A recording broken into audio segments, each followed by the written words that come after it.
बिस्मिल्लाहिर्रहमानिर्रहीम। My dear student, हम ICS computer science first year new study scheme के तहत चैप्टर नंबर 2 के लेक्चर नंबर 14 को आज डिस्कस करेंगे। और आज के लेक्चर का टॉपिक है कंट्रोल स्ट्रक्चर इन पाइथन।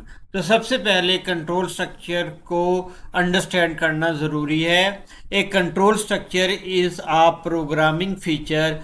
जो कंट्रोल स्ट्रक्चर होता है माय डियर स्टूडेंट्स, वो प्रोग्रामिंग फीचर होता है that controls the order in which instructions are executed, जो कि ऑर्डर को कंट्रोल करता है जिसके तहत इंस्ट्रक्शंस एग्जीक्यूट होती हैं। अब इसके अंदर दो बुनियादी अक़साम आ जाती हैं टाइप्स ऑफ कंट्रोल स्ट्रक्चर। सबसे पहली किस्म को कहते हैं डिसीजन मेकिंग, जो दूसरी किस्म है उसको इंशाल्लाह अगले लेक्चर के अंदर डिस्कस करेंगे। तो डिसीजन नाम से ही जाहिर है फैसला साजी। Decision making is use to make a choice, कि जो डिसीजन मेकिंग हमारे पास टेक्निक है वो इंतखाब करने के लिए इस्तेमाल होती है बेस्ड ऑन अ कंडीशन, किसी कंडीशन या शर्त की बुनियाद पर। यानी किसी कंडीशन की बुनियाद पर जो इंतखाब किया जाता है माय डियर स्टूडेंट, इस टेक्निक को डिसीजन मेकिंग कहा जाता है। अब इसकी एग्जांपल देख लेते हैं, रियल लाइफ एग्जांपल वोटिंग की। अब मुल्क के अंदर इलेक्शन होते हैं या कहीं लोकल इलेक्शन होते हैं, तो उसके लिए शर्त क्या होती है कि जो वोट कास्ट करने वाला है, जो वोटर है, उसकी एज 18 साल हो या 18 साल से ज़्यादा हो। और अगर वो इस शर्त पे पूरा उतरता है तो फिर वो वोट को कास्ट कर सकता है। अब ये 18 ईयर्स और ओल्डर जो है माय डियर स्टूडेंट, ये कंडीशन हो गई। और इसकी बेस पे क्या इंतखाब किया जाएगा, दे कैन वोट, वो वोट कास्ट कर सकते हैं। देखिए मैंने कलर कम्बिनेशन भी सेम कर दिया ताकि आप स्टूडेंट इसको आसानी के साथ अंडरस्टैंड कर सकें। अच्छा, अगर ये वाली कंडीशन दुरुस्त नहीं होती, यानी जो वोटर है उसकी एज 18 साल भी नहीं है, 18 साल से ज़्यादा भी नहीं है, तो ज़ाहिरी बात है कि उसकी एज फिर 18 साल से कम होगी, तो फिर वो वोट कास्ट नहीं कर सकता। ये वाला इंतखाब कब होगा, जब ये वाली शर्त गलत हो जाएगी। और ये वाला इंतखाब कब होगा, जब ये वाली शर्त ट्रू हो जाएगी। The decision depends on the person's age, ये डिसीजन लिया जाएगा पर्सन की यानी वोटर की एज के ऊपर। अब इसके डायग्राम के मुताबिक मज़ीद समझ आ जाएगी।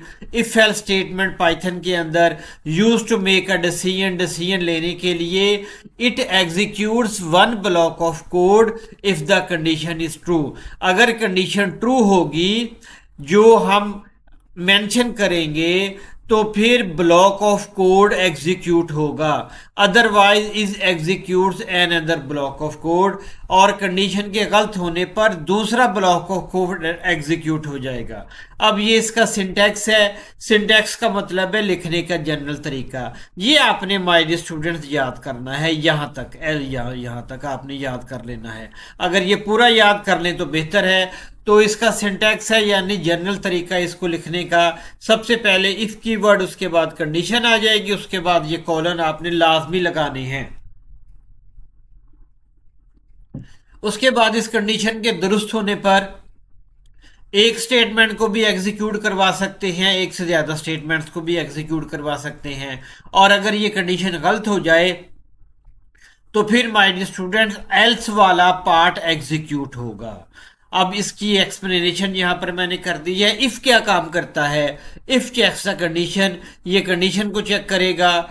फिर कंडीशन क्या है, कैन बी ट्रू और फॉल्स। कंडीशन दुरुस्त भी हो सकती है, गलत भी हो सकती है। अब मैं आपसे पूछूं बेटा आपकी उम्र 18 साल से ज़्यादा है या कम है, या इतना पूछूं आपकी एज 18 साल है, आप कहेंगे जी या कहेंगे नो। ठीक हो क्या बात। तो जो कंडीशन है वो ट्रू भी हो सकती है, फॉल्स भी हो सकती है। If the condition is true the if block runs, ये वाला ब्लॉक रन करेगा यानी एग्जीक्यूट हो जाएगा अगर इफ कंडीशन दुरुस्त होगी। If the condition is false, अगर ये वाली कंडीशन फॉल्स होगी द एल्स ब्लॉक रन्स, ये वाला ब्लॉक रन कर जाएगा। अब इसकी एग्जांपल पाइथन के अंदर देखने से पहले इसका फ्लो चार्ट है। देखिए ये स्टार्ट हो गया, ये कंडीशन को चेक कर रहे हैं। अगर कंडीशन 18 साल से ज़्यादा है तो ये फॉल्स हो गई। यू कैन नॉट वोट, तो आप वोट नहीं दे सकेंगे। अगर ये कंडीशन ट्रू हो जाएगी यू कैन वोट, आप वोट दे सकते हैं और ये हमारा एंड हो जाएगा। अब पाइथन के अंदर इसकी एग्जांपल देख लेते हैं। इस प्रोग्राम को मैं आपको रन करके भी दिखाता हूं। एज हमारे पास 20 आ गई। इफ एज ग्रेटर देन और इक्वल टू 18, अब ये हमारे पास ये कंडीशन आ गई कि अगर एज 18 साल है या 18 साल से ज़्यादा है तो प्रिंट कर दें यू कैन वोट के आप वोट दे सकते हो। फिर आ गया else part, print you can not vote, आप वोट नहीं दे सकते। ठीक हो गया माय डियर स्टूडेंट। तो इस तरीके से हम इफ एल स्टेटमेंट का इस्तेमाल कर सकते हैं। एक और एग्जांपल भी यहां पर मैंने बयान कर दी है। A user enters a 4 digit pin code, postal index number, pin code हमारे पास होता है। If the pin is correct, अगर पिन ठीक होगा, ग्रांट एक्सेस, तो यूजर को एक्सेस दे दी जाएगी। अदरवाइज शो एरर मैसेज, तो अदरवाइज हमारे पास एरर मैसेज डिस्प्ले होगा।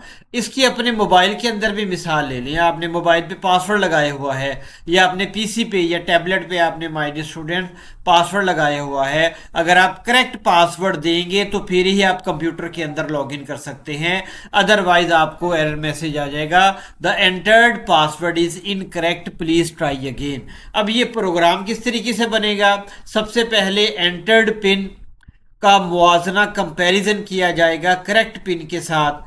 अगर कंडीशन ट्रू होगी तो फिर एक्सेस ग्रांटेड हो जाएगा, और अगर रॉन्ग पिन एंटर करेंगे तो प्रिंट आ जाएगा इनवैलिड एक्सेस। अब यहाँ पर देखें इसकी मिसाल पाइथन के अंदर, ये अभी रन करके भी इंशाल्लाह मैं आपको मैं शो करवाता हूँ। करेक्ट पिन हमारे पास आ गया 1 2 3 4। उसके बाद एंटर्ड पिन हमारे पास क्या है, ये इनपुट हम ले लेंगे। ये मैंने आपको बताया है कि इनपुट फंक्शन का काम क्या होता है, प्रोग्राम को रन करने के बाद यूज़र से डेटा लेने के लिए। अच्छा, अब ये यूज़र जो डेटा एंटर करेगा, if entered pin is equal to correct pin, अगर एंटर्ड पिन इसके बराबर होगी 1 2 3 4 के बराबर, तो हमारे पास मैसेज आ जाएगा एक्सेस ग्रांटेड वेलकम। तो यूज़र लॉगिन कर जाएगा सिस्टम के अंदर। अगर ये वाली कंडीशन दुरुस्त नहीं होगी तो फिर ये वाला जवाब हमारे पास आ जाएगा। ठीक हो गया माय डियर स्टूडेंट। अब इसको हम प्रैक्टिकल करके देख लेते हैं। ये हमारे पास नोटपैड के अंदर प्रोग्राम आ गया, एलिजिबिलिटी प्रोग्राम। एज हमारे पास 20, वही प्रोग्राम जो मैंने सेकंड लास्ट स्लाइड पे आपको माय डियर स्टूडेंट लिखा है।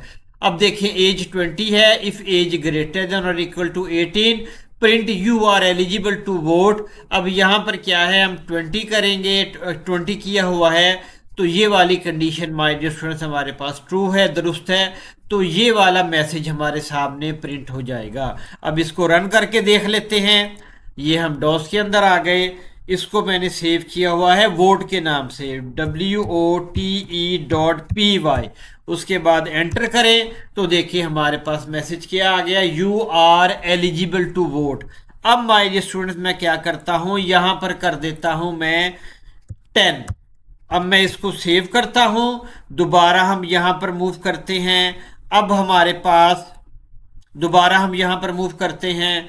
अब दोबारा मैं इसको प्रोग्राम का नाम लिख के एंटर का बटन प्रेस करता हूँ। देखें यू आर नॉट एलिजिबल। पहले एज क्या थी 20, जो कि हमारी कंडीशन को, क्राइटेरिया को फुलफिल कर रही थी।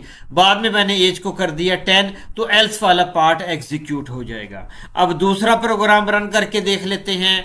वो माय डियर स्टूडेंट्स हमारे पास प्रोग्राम है, उसको मैंने सेव किया हुआ है पिन के नाम से।